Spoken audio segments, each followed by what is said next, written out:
un bras de fer diplomatique oppose Paris et Moroni. Depuis un certain nombre d'années, les autorités comoriennes revendiquent la souveraineté sur Mayotte.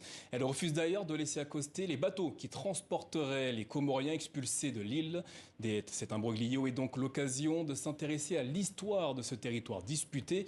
Nos confrères, avec notamment nos confrères d'Afrique 21, qui consacrent une série d'articles intitulés Mayotte, chronique d'une colonisation consentie. On en parle avec le journaliste et coordinateur du comité éditorial d'Afrique 21, Rémi Carayol. Bonsoir et merci d'être avec nous.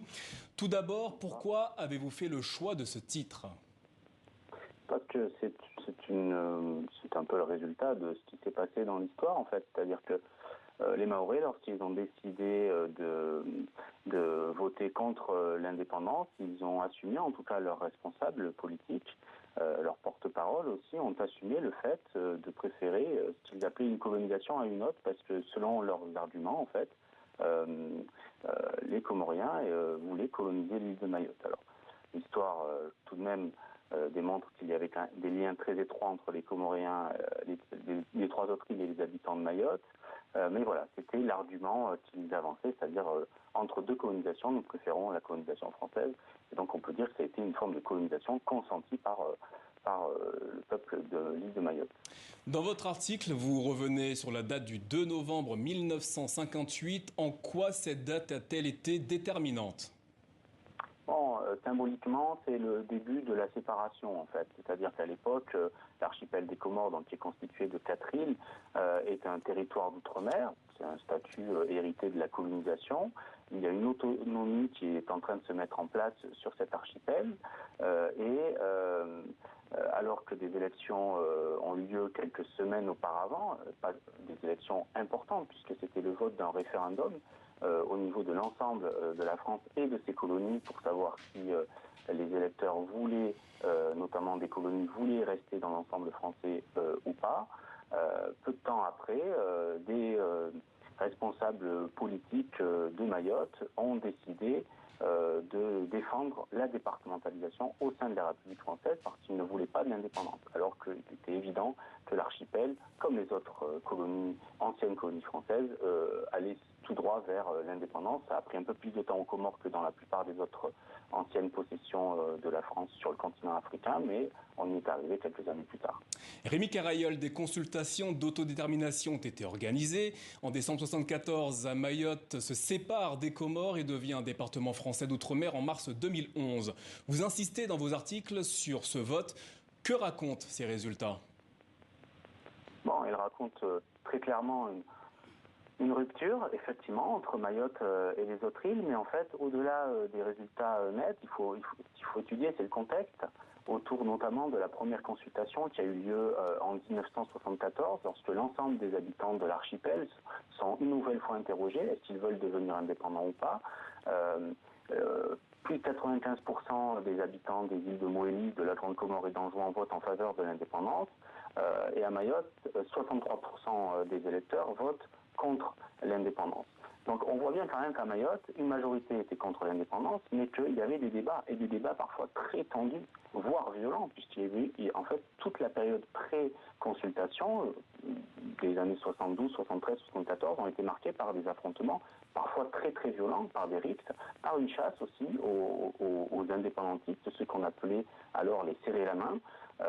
En fait, le résultat de cette consultation montre qu'il y avait un intense débat qu'il n'y a plus eu après. Parce que les partisans, notamment de l'indépendance, de rester avec les Comores, se sont fait chasser des villages, se sont fait renvoyer notamment vers Anjouan, envoyer plutôt que renvoyer, et ils n'ont plus eu vraiment droit à la parole. Après, la départementalisation était, on va dire, la seule option envisageable pour les élites politiques. Pourquoi estimez-vous que le président français Valéry Giscard d'Estaing à l'époque a-t-il, selon vous, fait volte-face au sujet de la situation à Mayotte ?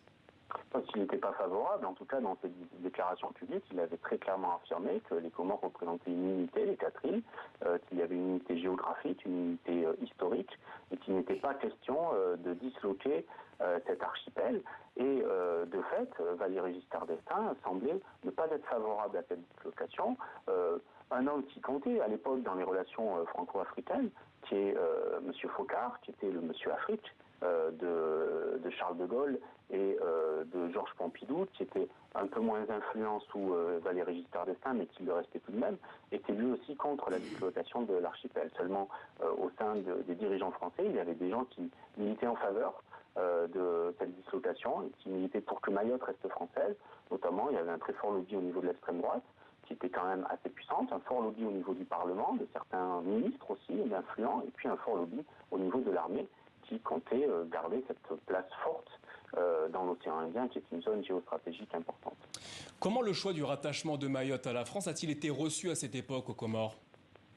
Très mal, puisque lorsque la France décide de comptabiliser les votes île par île, les votes de la consultation dont je parlais tout à l'heure, en 1974, lorsque la France annonce qu'elle va donc prendre en considération les votes île par île, les dirigeants politiques comoriens décident de déclarer l'indépendance de manière unilatérale, alors que normalement ça devait faire, on va dire, en toute bonne amitié, pour reprendre une expression consacrée, avec la France. Ils ont décidé, notamment Ahmed Abdallah, qui est considéré comme le père de l'indépendance, qui était le principal responsable politique de l'époque, donc de déclarer l'indépendance et de revendiquer l'île de Mayotte, ce qu'ils feront pendant des années et des années, notamment devant l'ONU. Pendant une vingtaine d'années, l'ONU condamnera la France pour avoir conservé le territoire de Mayotte dans son giron. Rémi Carayol-Moroni a tout de même signé des accords économiques, juridiques et douaniers ces dernières années avec la France. N'a-t-elle pas reconnu de fait la souveraineté de Paris sur cette île ? Bon, au fil des ans, de toute manière, la ténacité et de Moroni a perdu en intensité, c'est sûr. Et effectivement, à chaque fois qu'il y avait des accords de coopération, puisqu'il y a eu régulièrement des accords de coopération, la question de Mayotte était dans la balance. Alors chaque fois, on repoussait à plus tard une résolution de ce conflit, mais à chaque fois qu'il y avait un nouvel accord qui était signé, quelque part c'était un peu une victoire pour la France vis-à-vis des Comores. Et les derniers accords qui ont été signés en 2019, accords très importants, qui consistaient au financement par la France d'un plan de développement, notamment sur les questions sanitaires ou scolaires aux Comores, qui était un montant important, 150 millions d'euros. Cet accord a été très mal perçu par une partie de la société civile aux Comores, une partie de l'opposition qui estimait qu'en signant cet accord, le président Azali Assoumani bradait l'île de Mayotte et de facto reconnaissait la souveraineté de la France sur ce territoire. Rémi Carayol, merci d'avoir répondu à nos questions. Mayotte, chronique d'une colonisation consentie, la série de 6 articles est à retrouver sur le site afrique21.info.